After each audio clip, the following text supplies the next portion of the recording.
We're the K3. I'm Jen. I'm Marisa, and you are part of this KThree Kdrama Coffee Break. This is our finale series, and we are now going to dive into the Netflix series, The Silent Sea.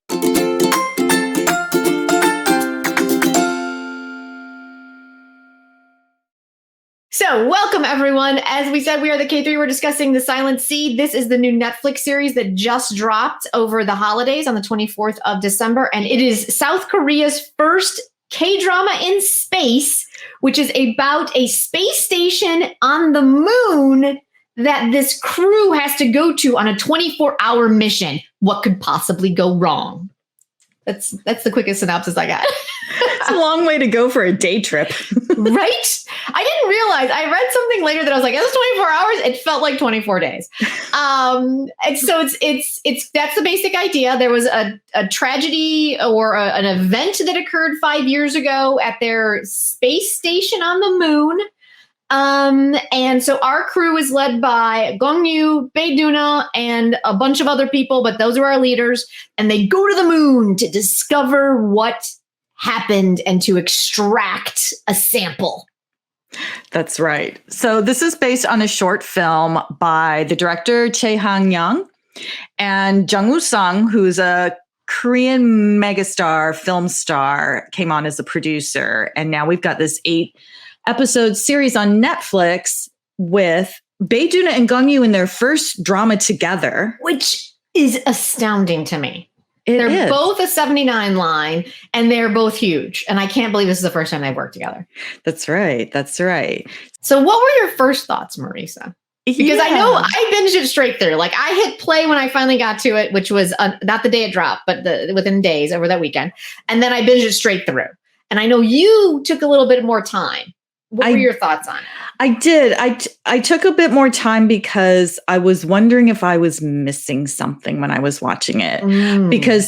But from the second I hit play, I'd say maybe 10 seconds later, I had to stop and go back and check that I had hit play on episode 1 and not on episode 5. I had the same experience. Right? Because it kept rolling with this action-filled scene, but there was no setup. And typically when you do that, I think you use that as a flash forward, as a device, but then you get back into the meat of the beginning of the story fairly quickly. This went on for a little bit longer. And so I got confused, but I was excited because a lot was happening.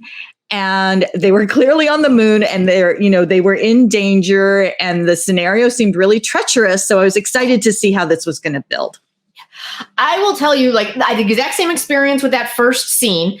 And I was like, what the hell is happening? I paused it, was like, wait, am I in the right episode? And then we got into the meat of it. And they moved pretty quickly from there to getting to space.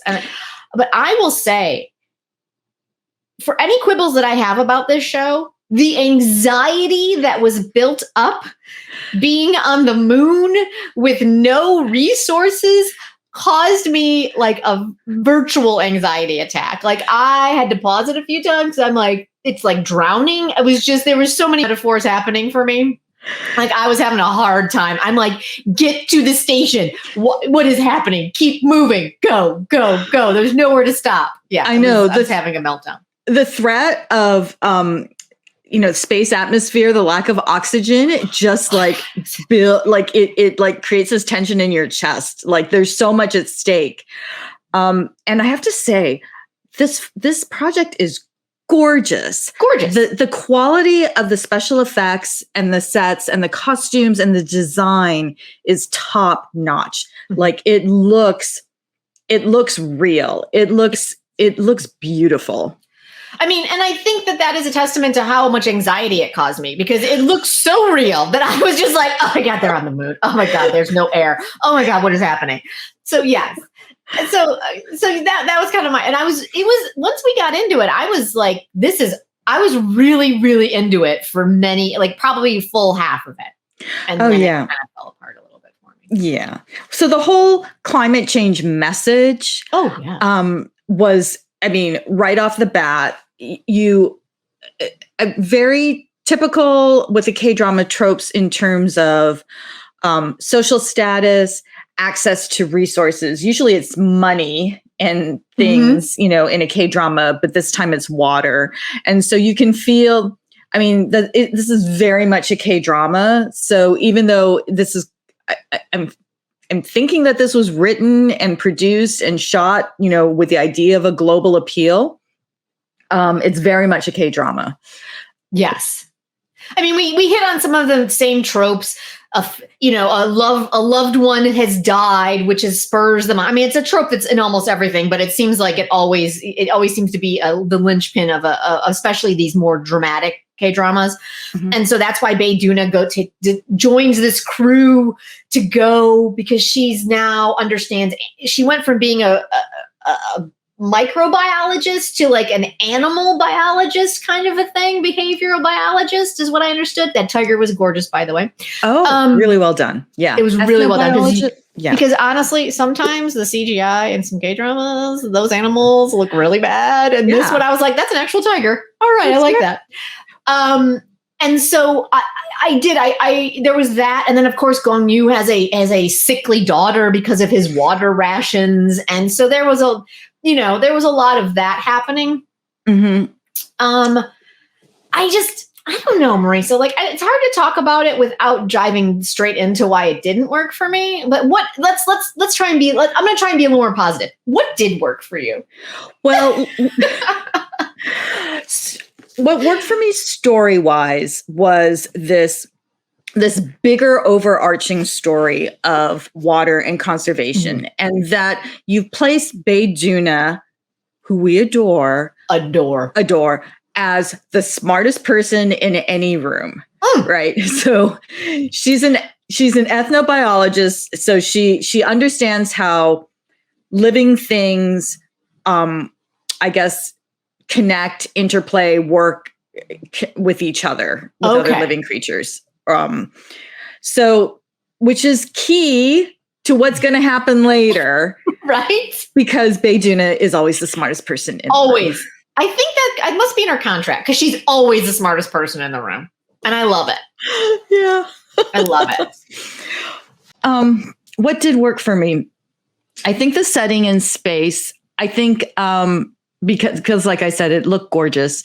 Also, what worked for me was that it was 8 episodes and not a typical 16 episodes that we get with a K-drama. I also, God bless Netflix, since this was produced by Netflix, we got all 8 episodes that you could binge. Because I think if we had been getting 8 weeks, 2 episodes every week, you know, for 16, I don't think the story would have held through all of those episodes. Although I would have liked the story to have gone a little further. So yes, yeah, I agree with you 110%. Yeah. The things that worked for me, I thought the actors were fantastic. Yeah, regardless of how the story did or did not work for me, I thought the actors were amazing. I thought Gong Yoo, while I question many of his choices as a captain, I thought his commanding presence was fantastic. I enjoyed him quite a bit. Bae Doona sorry, go ahead. I was just going to say, I attribute a lot of that to Gong Yoo's hair. His hair was magnificent. It was. Even after he wore that little beanie thing that they all had on, he would rip that thing off and he would have this mane of hair that I was just like, he looks so good. And that the neck tattoo, I was just like, please. The neck tattoo, again. Right? Mm-hmm. I mean, if you watch any of the making of or the swoon drops of, you know, the cast hanging out, he's the biggest goofball on the planet. Like, he is ridiculous. And I think he's a ton of extra. But when he plays those roles, his presence is just like, I think in real life, I'd have enough of him after about like 10 minutes. But like, as some of his roles where he's that, you know, dour, focused. Yes. You know, I'm like, yes. But yeah, the neck tattoo and the hair and please. Yeah. The actors, the job that the actors did was amazing. And I was really locked in the whole way through. Again, I appreciated the fact that it was a global pandemic, again, with the water conservation. I appreciated the theme of the story. And I mean, I will say the thing, I wish they would have spent more time on the cloning aspect, because I thought there was a whole story there that when they dropped it, I was like, oh, like it was fantastic. And I was really into that. And then they're like, and we're done. And I was like, oh, wait, what's happening? And so those are the things that I thought really were solid. You know, the other thing that really worked for me was how women ruled this, what do we call it? This space adventure, the space mission. Absolutely. The fact that Kim Sun Young did not die within the first 2 episodes was amazing. And I was super, super happy. We knew Bae Doona was going to make it at least to the very end, if not to exiting state, leaving the planet or leaving the moon. But I was worried for Kim Sun Young throughout because of the way women are usually treated in sci-fi / space odysseys. I should say, if you are new to the KThree K-Drama Coffee Break, then you should know that we don't shy away from spoilers. So big old spoiler alert. Spoiler alert. Hopefully you read that in the description in the big bold spoilers ahead. This is not a spoiler-free a podcast at all. No, because we are deep diving this story. And so for the women involved and the young girl, our clone, that was really important. When we talk about the quibbles on the show, I think we'll discuss this a little bit more, but that you have women who are in power positions, who are making life and death decisions, who are, again, smartest people in the room, but also women of different, I'd say, emotional colors and reactions. Yeah. It's not reductive in terms of women in space. And that they were not rivals. Yes. And I loved that. You're loved right. that they were almost a team from the get-go. It wasn't woman against woman and trying to, fight each other for whatever status they needed. They were already a team when they got there. And I loved that. Yeah. So, yeah. So we've talked about Bae Doona. We've talked about Gong Yoo. Yeah. We'll keep talking about them. Yes. But Kim Sun Young, who you maybe saw in When the Camellia Blooms. Everything. Yeah. Everything. She's in everything. Her Private Life is another one you might have seen her on Netflix. Crash Landing on You. Crash Landing on You. Yeah. I mean, I think that's the one where most people really saw her first. Yeah. Romance is a Bonus Book. Mm-hmm. She's in everything, and we love her. Mm-hmm. She's just such an amazing actor. Yeah, one of the best character actresses. Like you kind of don't even recognize her from drama to drama. Mm-hmm. She really transforms. Yep. And she was the one character who had some sass. Like... We needed a little more levity, I think, in this drama, but we got it with her attitude and, because she's so self-assured in her competence. She's the only medical doctor there, but she notices everything. And she just, again, she brought it. Yeah, she was fantastic, and I loved her. Sticking with our women theme, I think another powerful performance, and she's always plays the bad lady, but I love that she embraces the bad lady every time. But again, back to what you said, the bad lady. I'm like, she's the bad lady. But Kim Hae-yeon played Director Che.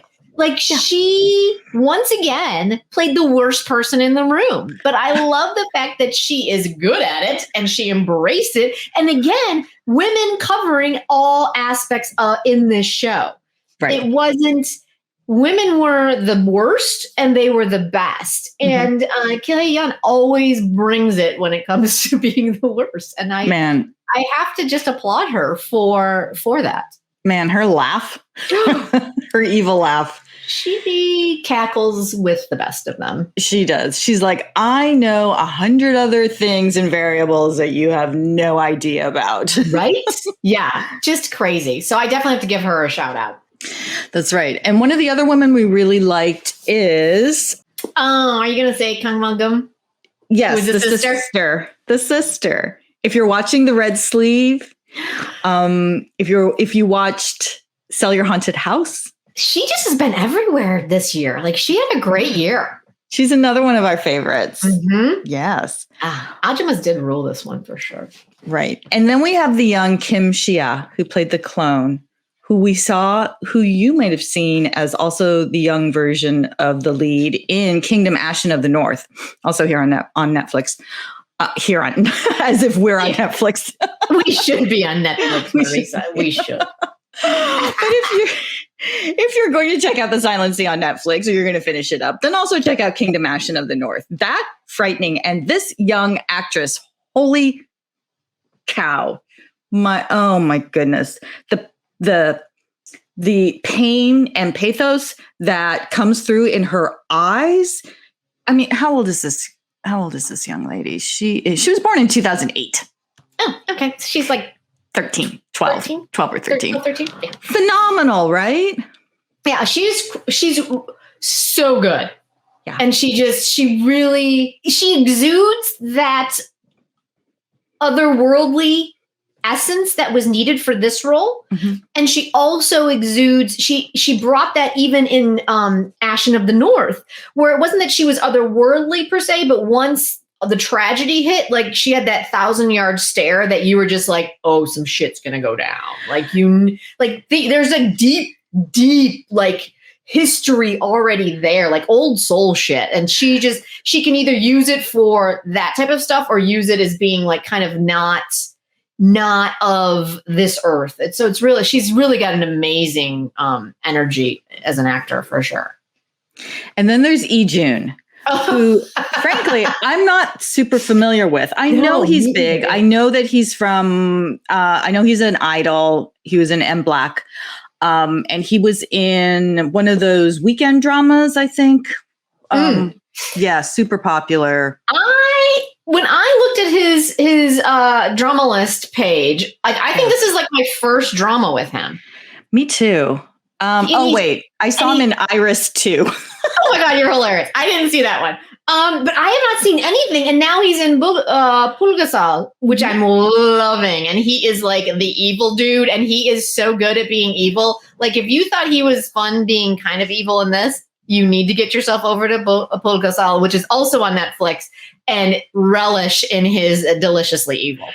That's right. So this young man has star power written all over him. Absolutely. Yeah. And people are losing their minds over him. So I'm not horribly surprised that he is. Yeah. Yeah. Right. I mean, this cast is amazing. Amazing. Right. So, I mean, there was so much goodness there. And then we've just got some of our other favorites that were there. Imu Sang, who was our chief, basically the bestie of our captain Gong Yoo. And we've seen him in a bunch of stuff. And I didn't realize what an amazing jawline he had. I'm just saying. I was like, oh, well, hello. You're always hidden behind, Chosen era beards and stuff. It's very nice.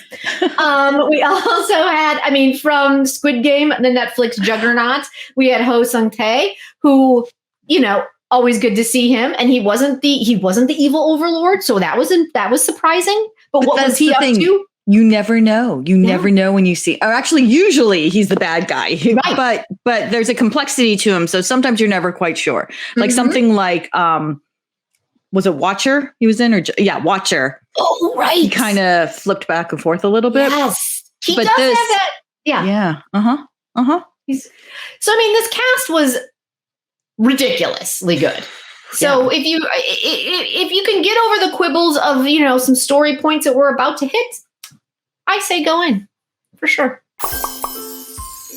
The KThree is Jen, Marisa, and you. You are part of this K-drama community, and our podcast and our live chats on YouTube are supported by members like you. Check out our memberships, and you can support us for as little as $3 a month or more. And each tier gets you access to great K-drama perks, like a calendar every month with premieres and finales, watch parties with some of your closest K-drama BFFs, private Zoom chats where we can squee and quibble all we want and it'll stay private in that room, and a little bit more, and you might even get some K-drama goodies. So go to Ko-fi.com, that's ko-fi.com/the K3, click on memberships and support the K-drama Coffee Break. Is it quibble time? I think it's quibble time, Marisa, because can you tell that I'm just ready to just dive in on my quibble? And listen, if you have quibbles about any K-dramas or K-dramas you're currently watching, you also need to find us on our YouTube channel. Every other Sunday, we go live, Sundays, 11 a.m. Pacific time.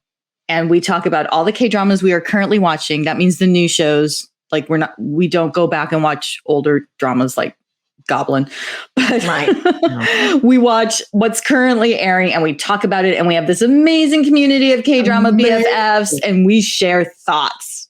So many thoughts, rants, quibbles. But we also glorious. It's so much fun because we talk about the things we love, the people we love. Yes, with a lot of gushing, so much gushing, and we get to squee a lot. Mm-hmm. All right, Marisa, if you had to pick one, what was your number one quibble? My number one quibble. Can you narrow it down to one? I think it ended too soon. Yeah, right. My number one quibble is that the story felt truncated to me. Like I didn't know what we were really leading up to because we don't know who rescued them or if that was a rescue.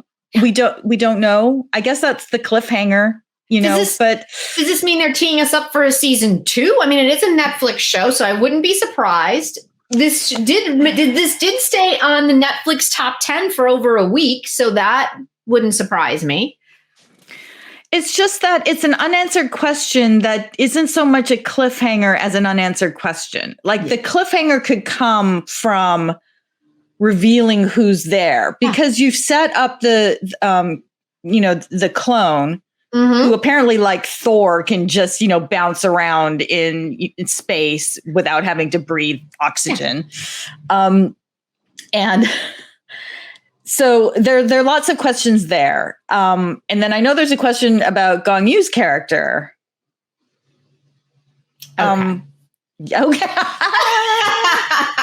prescient pause there. Pregnant pause. You have now hit on probably my biggest quibble. Okay, let's hear it. Gong Yoo's character was my biggest quibble. Like, I loved him and I appreciated what he brought to the role, but he was a terrible captain. All of his crew got killed, half of them by ways that he could have prevented, in my personal opinion. And then he goes to save them all. But then, I felt like there was another option that they could have. I felt like I needed more build up to that big sacrifice. And then the thing that cracked me up the most is that the water goes gushing out into space and freezes. And how many times is he going to die? We thought he died when the water came rushing in. We thought he died, got frozen. I wanted to kind of see him be frozen against the ice thing, and that would have made me laugh. But he somehow managed to get out and onto the moon. And then, is he dying? Did he not die? Is he flickering? Was the light flickering, supposed to be symbolic? I just felt if you're going to get him to the moon's surface after everything, I wanted to at least see either A, him reunited with his daughter, or B, his daughter getting the gold water card for survival because he sacrificed himself on the moon. For me was just that was frustrating for me. Yeah, there were really no payoffs at the end of this drama. That's exactly it. There were zero payoffs. Yeah. They set up all these things, like you mentioned, the gold water card, his daughter, the clone. I could go on and on, but none of them were paid off. What you ended up with was a crew, all dead. All dead. A spaceship. You don't know if they're being rescued or if it's the other mercenaries. You have. I could go on. Yeah, exactly. Of the Gong Yoo quibble fest of his lack of captaining, how in holy hell does he not shoot June's character in the head when him and the only other survivors are coming around the corner? He wants to talk to him. He's already infected. There's no survival. Why do you give him enough time to then kill your boy, Chief Gong So-hyuk? Why? That was an unnecessary loss. And, I think it was episode 1 when the replacement co-pilot came on board and Gong Yoo said nothing, Captain Gong Yoo. I was like, oh no. He's a terrible captain. He's a terrible captain. And then when they got on the moon and he didn't send a minion out to fix whatever in this rickety, oh my goodness. All right. We need to talk about the Korean space program. Because I swear, Korean technology industries are known for taking existing technology and improving on them, like perfecting them, like Galaxy phones or, Samsung K-drama vacuum cleaners. And yet like everything was falling apart. Like I think even our co-pilot in that episode 1, he was like, fuck, nothing works. I'm like, oh my God. And literally. That was my other biggest quibble. Like, listen, I get that the way drama works is like this, what makes this day different than any other. But this day was so different from the fact that you couldn't land your craft correctly and you almost fell into the Sea of Tranquility. Then you had to like trek miles across the moon's surface, losing oxygen. Then you had your guy who died on the way and everybody races back to check on him. He is a goner. Leave him and go. You're going to lose the entire crew. You were on the moon, people, the moon. Then you get to the door and the door doesn't open. Then I just was like, it was almost a comedy of errors. If it wasn't, you were trapped on the moon and you were going to, suffocate half to death. There was almost too many leaps of what could possibly go wrong that I was just like, I think having a cloning program in the building with water that is going to infect you a la alien type stuff is enough. Yes. I felt like that was enough. That's right. Yes. So too many problems to solve. Too many, right? So I was just, it was, for a while you're kind of like, oh, okay, cool. Oh, okay. Another one? Another one. Oh, again. And by the time you got to the big ones, I was like, okay. Right. Sure. We didn't have one, but 2 spies. Right. Like it was just. No door ever opens. No container ever remains unspilt. No crew member remains alive. It's just like, it was too many. We always talk about the K-drama stew. It was like they threw every ingredient in there. All of them. Just dumped them all in. To go back to a comment you made earlier, that left no time to explore the clones. Yes. It left no time to actually, and so this was my biggest quibble and disappointment with the show, is that I didn't understand what the bigger story was that they were trying to tell. Like it was a water conservation, but it didn't culminate in anything. Mm-hmm. And I think that's because they didn't answer questions, or because maybe they got distracted with running around the space station and, mercenaries. Like there was a dead mercenary who they met at the beginning, and it's like, what? That's a whole other side story that we didn't even get into. What are the mercenaries there for? Like, how do you go into this top secret mission to the moon, people? We are not talking, like, you go to a top secret mission just to a neighboring country and you have all the intel. And we're supposed to believe they sent them on a mission to the moon with limited intel? Like, I feel like not one person knew everything. And I thought that I was just kind of like, you're on the moon. You know what would have helped me? If they had pulled a Star Trek, and I would have understood which guys in the red shirts were security. Which guys in the yellow shirts, I think, were engineers. Which astronaut? I mean, you could have instantly put E1 and E2 in red shirts and we would have known they were goners in the first 3 episodes. We'd been like, oh, those are our red shirts. Thank you very much. Thank you. Thank you, Chef. It's perfect. Yeah. Oh my God. Like a Galaxy Quest. I don't have a last name. You're just E1 and E2. You're like, oh my God, I'm going to die. That's right. I enjoyed it. It sounds like we hated it. I actually enjoyed it. I thought for what it was an enjoyable experience. It left me wanting a lot by the time it was over. It did. It could have been. I think it was so ambitious, and the bar is set really high, and I think they succeeded in so many areas. but it did leave me wanting a little bit. So I guess the question is, do we recommend this? That's a really, really good question. And I'm not sure I can answer it succinctly. I don't know if I can either. What my gut is yes, because I did enjoy it for the most part. Yeah. I'm a big maybe. Like this is an event. This is a K-drama event, I would say, because you've got Bae Doona and Gong Yoo and Jung Woo-sung behind the scenes. Oh yeah. This is a K-drama event. So it's kind of important in the pantheon of K-dramas. And if you're a big K-drama fan, then this is huge. Yeah. But story-wise, I have things that just didn't quite gel for me. And I kept wondering if I was missing something. Like the key is in the lock, but it didn't turn. Oh, that's deep. And so accurate. It was like, oh, this is really good. Oh, wait. Yeah. Like I was just, yeah. I really, like, again, like we've said since the beginning, I thought the performances were fantastic. Maybe that's what it is. I wasn't actually emotionally attached to any of the characters. Mm-hmm. I was super, super happy the women made it out.